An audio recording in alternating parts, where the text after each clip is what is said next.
In this video, I'm going to show you how to add profile photo on Instagram. That is quite simple and easy to do, so let's begin. And first, open up Instagram application, then log into your account and hit right here at your profile picture.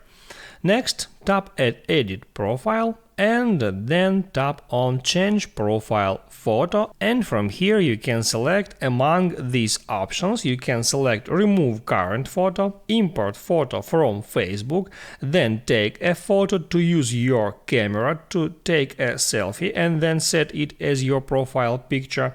Also, you can choose a photo from library and use avatar.